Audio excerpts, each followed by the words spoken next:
Hello everybody, my name is Rachel and welcome to an incomplete weekly wrap-up. Incomplete because I've decided I'm only going to talk about two of the things I read this past week and then just what I'm currently reading. That's because the bulk of what I read was part of my reread of The Earthsea Cycle by Ursula Le Guin. I have two more books to finish reading for that and then a short story, and then I think I will devote an entire video to Earthsea and just put all my thoughts in that. I'm still gonna start off by talking about Ursula Le Guin though, because I was in the middle of reading Sea Road by her when I found out that she had passed away. She died on January 22nd, and I think it was announced on the 23rd, and I was really upset. Le Guin is one of my favorite authors of all time, and she's probably the most influential author I have read in the past couple of years, shifting towards reading a lot of adult fantasy and science fiction. I've been reading Le Guin my entire life, and she's become more and more important to me as I get older. So I had picked up this collection, Sea Road, and was trying to get through it. So I hurried up and finished this and decided to go reread Earthsea after that. Sea Road is a collection of her short stories about Clad, which is a fictional Oregon seacoast town. All the stories are about people who lived there over the years or passing through and stuff like that. The best thing about this collection is that Le Guin wrote it, and her style is wonderful. It's thoughtful and deep and everything. So I can't fault any of the writing. It's just purely that this is literary fiction. It is not fantasy or science fiction in any way. And I'm just not that interested in the topics and themes in this. It's just not quite my thing. Quite a few of the stories were also rereads, and I did enjoy some of them, especially one of the rereads, which is called Hand, Cup, Shell. I think I first read that in her collection, The Unreal and the Real, and I really liked it there, and I liked it even more upon rereading. So mostly it was okay, not quite my thing, but for people who really love Le Guin's literary work as well, definitely try it out. The other thing that I want to talk about is Dune Messiah by Frank Herbert. This is the second book in the Dune series, and I actually listened to it on audiobook rather than reading this physical copy, and I'm really glad that I did because the audiobook was really great. There are multiple narrators, and two of the three are Simon Vance and Catherine Kilgren, and I love them. I've listened to them narrate other things, and I love their work. So it was a really great way to experience the book. Dune Messiah and the third book in the series, called Children of Dune, were adapted into the TV miniseries Children of Dune. And it's a very faithful adaptation, actually, and I watched that miniseries so many times when I was a teenager, guys. I was obsessed, and who wouldn't be? Young James McAvoy and all that. But it means that I already know the story from this part of the story, at least, quite well, and so there was nothing really new or surprising in this. And I have to say, I actually prefer experiencing this part of the story by watching the miniseries rather than reading, for no other reason than that that's how I fell in love with it in the first place, I guess.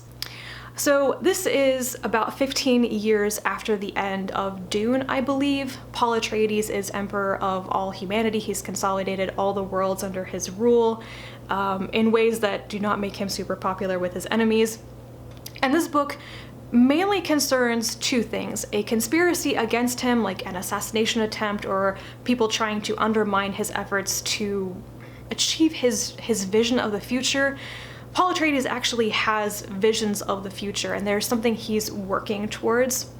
I don't completely understand this part of the story. I've never gotten far enough into the series to figure out what the ultimate goal is, but I think it's something about bringing together all humanity under one rule to keep humanity alive or something. Maybe I'll find this out eventually.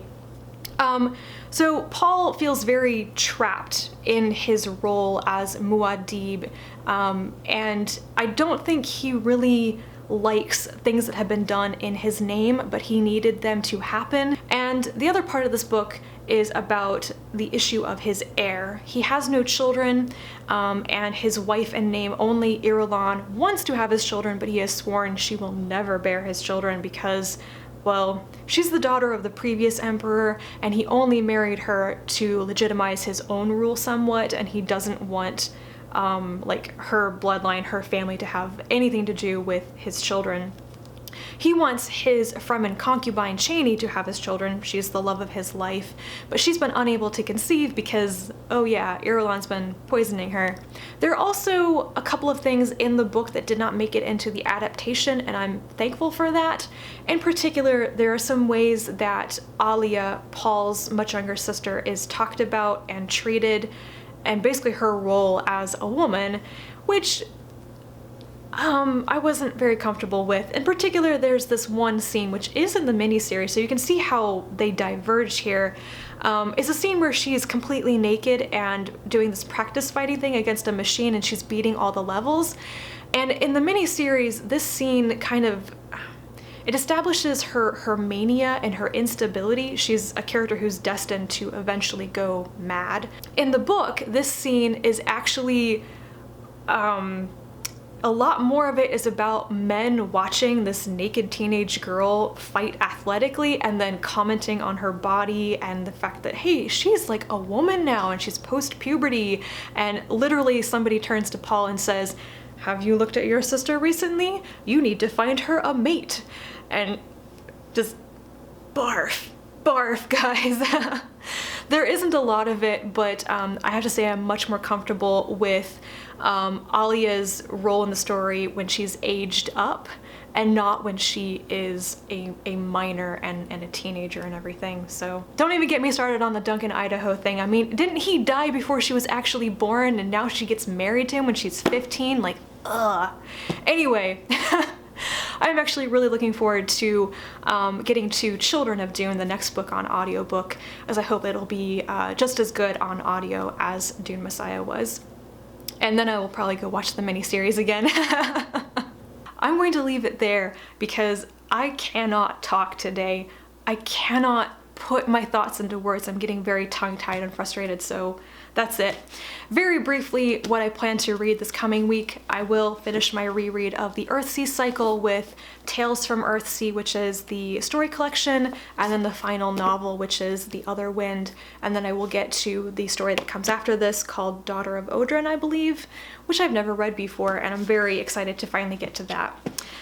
Then I have 2 trade comics. I have Volume 8 of Ms. Marvel, written by G. Willow Wilson, and then Volume 8 of Saga by Brian K. Vaughan and Fiona Staples, and very much looking forward to getting back to both of these series. These are very short trades as well, so I will probably read them today, and it won't take me any time at all. And then I have started on Clad by James Bradley, but I stalled out on reading this when I went off to read Le Guin's work. But I actually really enjoyed this so far. I've read the first 2 chapters and I really like the topic. It's climate change, science fiction, and just the way it's written. So hopefully I will knock this out this week and it will be a really great read. And then the final thing, which I'm actually not sure if I will get around to reading it, is A Lot Like Christmas by Connie Willis. This is a collection of Christmas stories by her. Some of them will be rereads for me, but I have been hogging this book. I checked it out from the library like 6 weeks ago, and if I don't read it this week, I will take it back. I can always get it again later, but I'm feeling kind of guilty. I have a bunch of new releases checked out from the library, and I start to feel like I'm hoarding the new releases and I need to take them back so other people can look at them as well. I don't know, does anybody else feel like that? I probably feel like that because I check out a lot of new science fiction books, and that's a very small collection at my library, so if I have them checked out, nobody else can see them. And with that, I will go away to try to recover my powers of speech. Before I do that though, please remember that BookTube SFF Award nominations are still open until February 4th, so if you read any works published in 2017 in science fiction or fantasy that you would like to nominate, please go do that and help us, I don't know, get a record number of nominations this year and beat last year's record. So yes, with that, I will talk to you again soon, whenever I can speak properly again, and until then, bye.